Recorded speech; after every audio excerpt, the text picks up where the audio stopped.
My name is Regina Lee. I'm from South Korea and I'm Bekazela.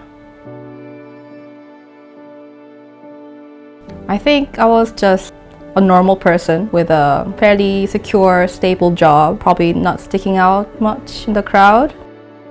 I worked as an actuary. Many people don't know what it is, but it's a very typical corporate number crunching, hiding behind the screen, 9 to 5. And then I started asking myself the real question, what do I want? What sparks joy? What makes me feel alive? And yeah, that took me to backpacking around the world for a year, solo. And that also took me here, circumnavigating on Clipper Race. I want to put myself in an environment that I am so unfamiliar that I can find the unfamiliar parts of me now to discover myself. I came here because I knew I wouldn't know what to expect. And that's exactly how it's been. Physical challenge, mental challenge, also social challenge. It's at the level that I have never experienced before. I guess I have always kind of been the kind of person who want to push my limits, my boundary to see how far I can go. But definitely the Clipper Race is not a gentle one. Sometimes you can push by inches. This one is definitely pushing, a few meters at a time.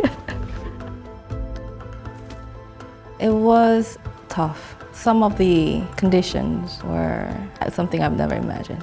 Wind was up to 45, 50 knots. I was also helming a lot in such condition I never thought I would.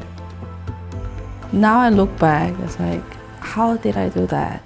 But when I was in helm, it felt normal somehow.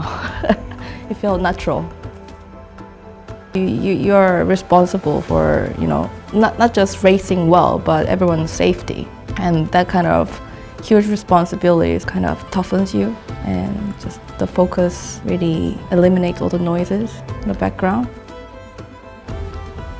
The wheel and wave and the boat, and yeah, it's just amazing. Like in a highly concentrated zone where I felt so alive. The lows are not really sea states, conditions. I think lows probably was created by my attitude towards what was happening. One of the evening watch, we had a very lucky clear sky.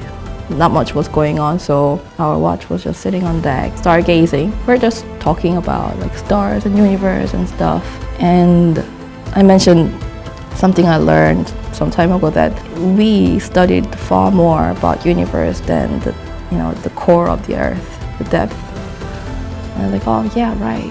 And suddenly it just clicked in my mind. It's like, oh, doesn't it sound a bit like us as individuals, that most of the time we're so externally focused. We study our surroundings, we study people, we rarely take time to study ourselves and within. That's only possible when you're in a certain environment.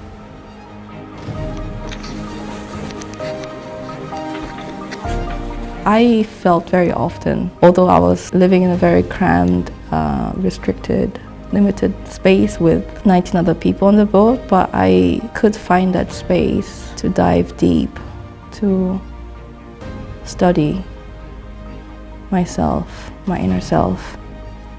And that goes hand in hand with basically observing my attitude towards what's happening. You know what I really loved? I was at the helm, one of the broaching. That was my first one. I was trying to bear away, and like the wheels already turned all the way. I couldn't hold it anymore. I was like, I don't know what to do. And skipper David came out and said, let go. I was like, what? Like, let go. And I was like, how do I let go? It's gonna go worse. And like, no, let go. And I just lifted my hand, and the wheel turned to the center. I mean, we are still in the broaching situation. And I just felt this weird sensation where I was trying so hard to fix things, get things right, really holding on to it, and the moment I kind of let it happen, let it flow, and things start getting better. That feeling when you're in a difficult situation and you feel like there's no escape, you need to figure out how to get by. Yeah, I think this is gonna help me so much whenever I feel stuck in my life. First lesson was let go, hands off, and observe for a while. And then when you can do something, hands back on.